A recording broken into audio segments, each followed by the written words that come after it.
Yan o, nakahanda na yung mga kapulisan sa pagdating ng mga ralyesta. May balita kasi na may ralyesta na mga masusugod sa US Embassy. So, marinig natin mamaya ang kanilang mga sigaw kung ano ang kanilang pinaglalaban.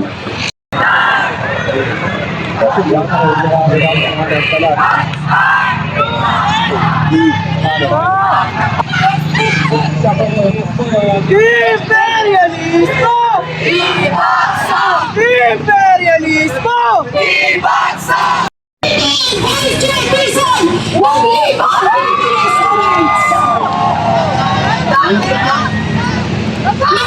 Magkikol! Bawas na magbaban! Mga kasama ng mga lantarang ay ginanap ng Leon Filipino Students ang nangunang anti-imperialistang organisasyon ng mga kabataang anti-imperialista at National Congress nito. At sa pagbansang kongreso nito, isa sa mga naging resolusyon natin ay paigtingin at ipagpatuloy ang pakikibakan natin laban sa imperialismong US. Bakit?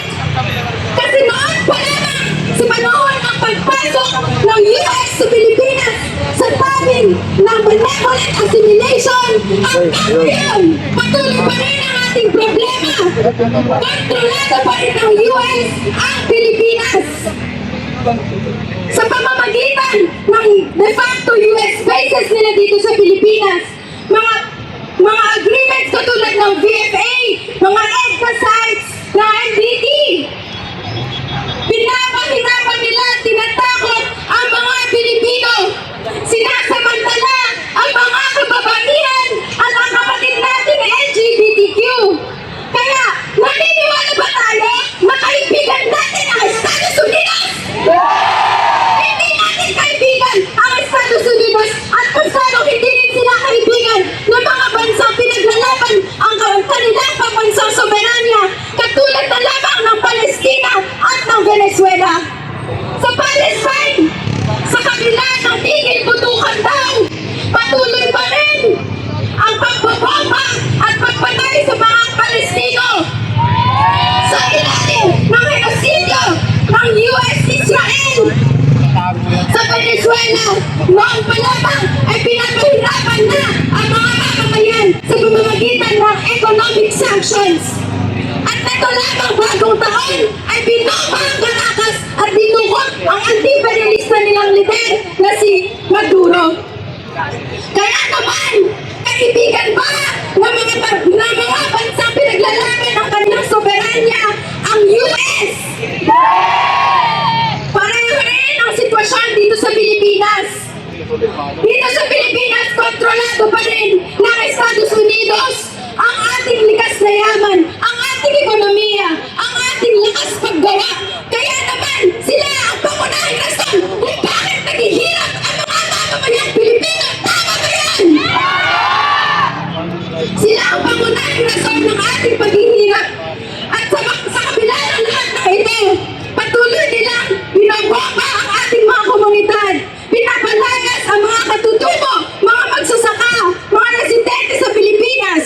Sa Tumac del Norte, pinapalayas ang mga magsasaka at katutubo para sa paghihimasok ng mga dayuhang korporasyon kung saan sila lamang may connection. Sa Mindoro, patuloy ang pagbabomba ng mga komunidad, ng mga katutubo. At pagkatapos ng lahat ng yan, sino ang tatawagin nilang terorista? Ang kabataan lumalaban sa US Marcos. Tayo ba ang tatawagin nilang terorista? Sino ba ang tunay na terorista? Ang tunay na terorista ay si US at si Marcos na mamamatay tao, paglilip lang, tutas sa kanilang mga amo. At kung pinanamalan nila na makakatakas sila dahil sinama ni Trump, inibitahan ni Trump si Marcos sa Port of Peace. Nagkakamali sila! Kahit tayo mga kabataan ay patuloy na lalaban.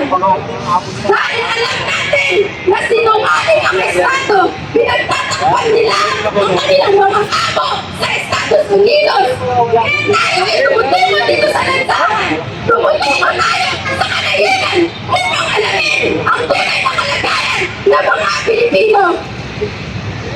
Kaya naman, hindi sila makakatakas sa isasagawa natin patuloy sa pagprotesta sa darating na balikatan exercises ngayong taon kung saan libo-libong tropang ano ang darating dito sa Pilipinas para daw sa training. Pero ang totoo, binombobo lang ulit nila ang mga komunidad dito sa Pilipinas. At sasalubungin din natin ang protesta, ang ASEAN Summit, kung saan ang mga bansa dito sa Asia ay gagamitin nila para sa gera nila sa ibang bansa katulad ng China. Tayo mga Pilipino, magpapagamit pa tayo! Hindi tayo magpapagamit! Lalaban tayo! Sisingilin natin ang nahimik US Marcos sa mga krimen nila sa sambayan ng Pilipino dahil sila ang tunay na teroristo! Sino? Sino? Sino ang terorista? Ang US! Si Marcos! Sino ang terorista? Imperialismo! Ibagsak! Imperialismo! Ibagsak! Imperialismo! Ibagsak! Kaya naman mga kabataan, huwag matakot tumaban! Tumungo sa lansangan! Tumungo sa kanayunan! Alamin!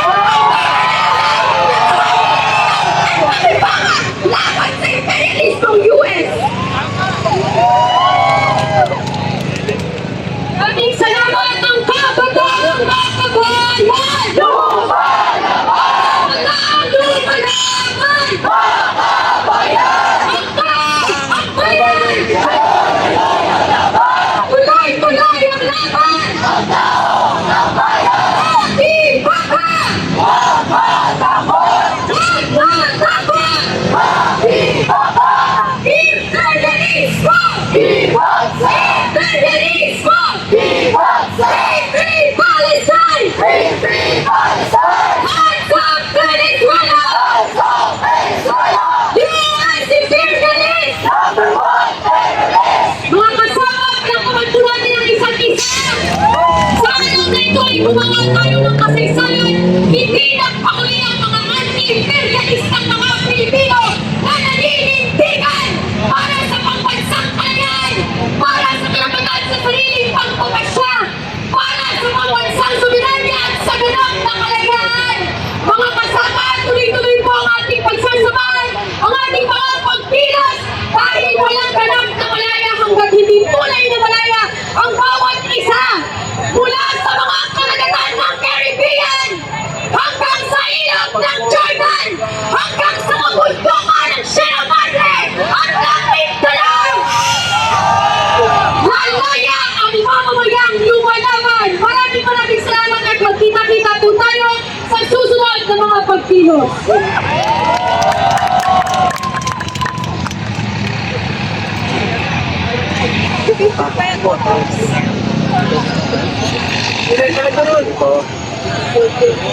Wait lang ha, try kong interview si Ate Mick.